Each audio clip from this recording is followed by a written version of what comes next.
ಪಕ್ಷದ ವರಿಷ್ಠರು ಮಾಜಿ ಪ್ರಧಾನಮಂತ್ರಿಗಳು ಸನ್ಮಾನ್ಯ ದೇವೇಗೌಡರು ಸಾಹೇಬರ 94ನೇ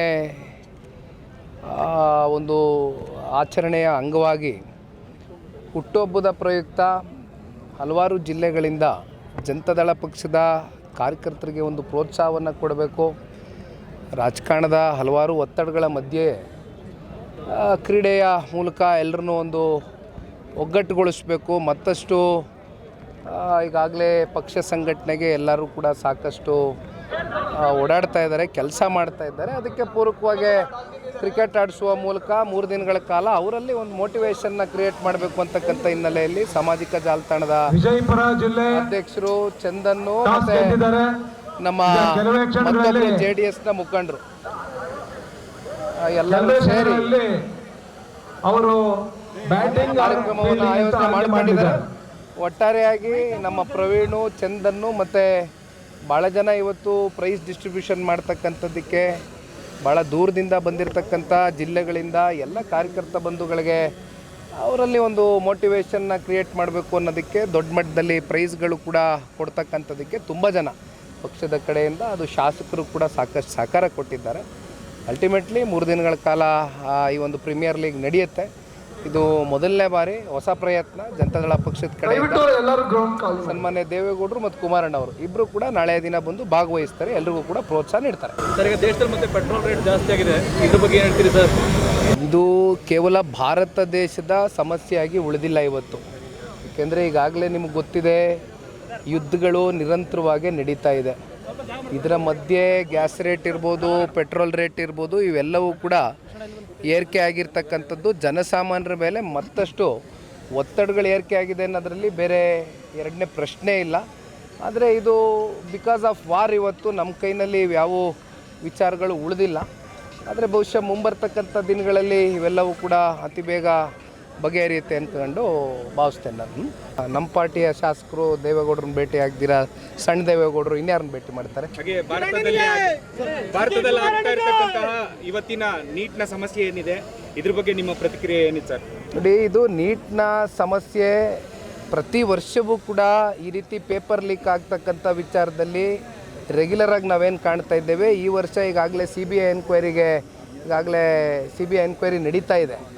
ಮುಂದಿನ ದಿನಗಳಲ್ಲಿ ಇಂಥ ಘಟನೆಗಳಾಗಬಾರ್ದು. ಕಾರಣ ಏನಂದರೆ ಭವಿಷ್ಯದ ದೃಷ್ಟಿಯಿಂದ ಮಕ್ಕಳುಗಳು, ಯುವಕರು ಸಾಕಷ್ಟು ಪಾಪ ಟೈಮ್ನ ಹಾಕಿ ಪ್ರಿಪೇರ್ ಆಗಿರ್ತಾರೆ. ಅಂಥ ಯುವಕರಿಗೆ ಎಲ್ಲೋ ಒಂದು ಕಡೆ ಇದು ಭಾಳ ನಿರಾಸೆ ಉಂಟಾಗ್ತಕ್ಕಂಥದ್ದು ಆಗೋದು ಬೇಡ. ಅದಕ್ಕೆ ಈ ಪರೀಕ್ಷೆಗಳು ಇವೇನು ಪೇಪರ್ ಲೀಕೇಜಸ್ ಇದೆ, ಇದೊಂದು ದೊಡ್ಡ ಸಿಸ್ಟಮ್ ಇದೆ. ಇದು ಒಳಗಡೆ ಯಾರೋ ಒಬ್ಬರಿಬ್ಬರು ಇರ್ತಕ್ಕಂಥದ್ದಲ್ಲ, ಇದು ಹಿಂದಿನಿಂದನೂ ಕೂಡ ಒಂದು ದೊಡ್ಡ ಮಾಫಿಯಾನೇ ಇದೆ ಇದ್ರ ಹಿಂದೆ ರನ್ ಆಗ್ತಾ ಇರ್ತಕ್ಕಂಥದ್ದು. ಮೊದಲು ಅದ್ರ ಮೂಲ ಏನು ಅಂತಕ್ಕಂಥದ್ದು CBI ತನಿಖೆ ಮೂಲಕ ಕಂಡಿಡ್ಕೊಂಡು ಮುಂದೆ ಮತ್ತೆ ಭವಿಷ್ಯದ ಮಕ್ಕಳುಗಳು, ಯಾಕೆಂದರೆ ಸಿಕ್ಕಾಪಟ್ಟೆ ಹಲವಾರು ದಿನಗಳೆಲ್ಲ ಸ್ಟ್ರಗಲ್ ಮಾಡಿರ್ತಾರೆ, ಓದ್ಕೊಂಡಿರ್ತಾರೆ. ಅಲ್ಟಿಮೇಟ್ಲಿ ಓದ್ದಂಥವ್ರಿಗೆ ಪಾಪ ಈ ರೀತಿ ಮತ್ತೆ ನೀವು ಎಕ್ಸಾಮ್ ಬರೀಬೇಕು ಅಂದಾಗ ಅವ್ರ ಮೇಲೆ ಆಗ್ತಕ್ಕಂಥ ಮಾನಸಿಕ ಒತ್ತಡಗಳು ಹೆಚ್ಚಿರುತ್ತೆ. ಬಹುಶಃ ಮುಂದಿನ ದಿನಗಳಲ್ಲಿ ಇದಕ್ಕೆಲ್ಲ ಒಂದು ತೆರೆ ಎಳಿತಕ್ಕಂಥದ್ದಕ್ಕೆ ಅಂತಿಮವಾಗಿ CBI ಎನ್ಕ್ವೈರಿ ಮೂಲಕ ಇದಕ್ಕೇನಾದ್ರು ಒಂದು ಅಂತಿಮ ತೆರೆಯನ್ನು ಎಳಿಬೇಕು.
ವಿನೋದ್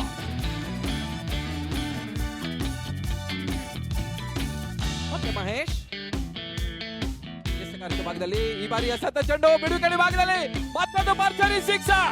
ವಿನೋದ್ ಮುಖೇನ ಬ್ಯಾಕ್ ಟು ಬ್ಯಾಕ್ ಸಿಕ್ಸರ್ ಬರ್ತಾ ಇದೆ. 6 ರನ್ಗಳ ಹೆಚ್ಚುವರಿ ಸೇರ್ಪಡೆಯನ್ನು ಕಂಡುಕೊಳ್ತಾ ಇದೆ.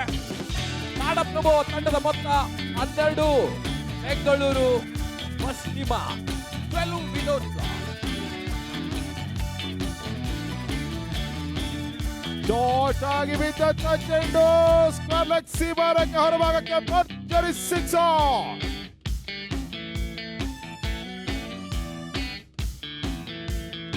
ರಾಥೋಡ್ ಎದುರಿಸಿದ ಮೊದಲ ಚೆಂಡಿನಲ್ಲೇ ಸಿಕ್ಸರ್ ಅನ್ನ ದಾಖಲಿಸ್ತಾ ಇದ್ದಾರೆ. ಅಲ್ಲಿ ಬಾಲ್ ಕೊಡ್ಬೇಕಾಗಿ ನೋಡಿ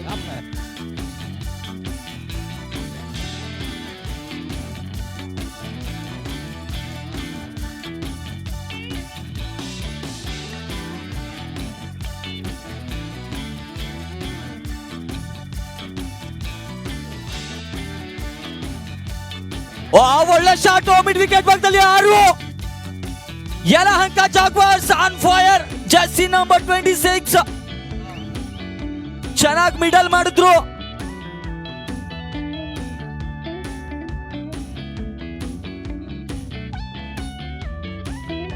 ಮುಂದಿನ ಪಂದ್ಯಕ್ಕೆ 2 ತಂಡ ರೆಡಿ ಇರಿ. ಚಾಲುಕ್ಯರ ನಾಡು ಬಾಗಲಕೋಟೆ ಹಾಗೂ ಮಲೆನಾಡು ಸ್ಮ್ಯಾಶರ್ಸ್ ನಮ್ಮ ಶಿವಮೊಗ್ಗ.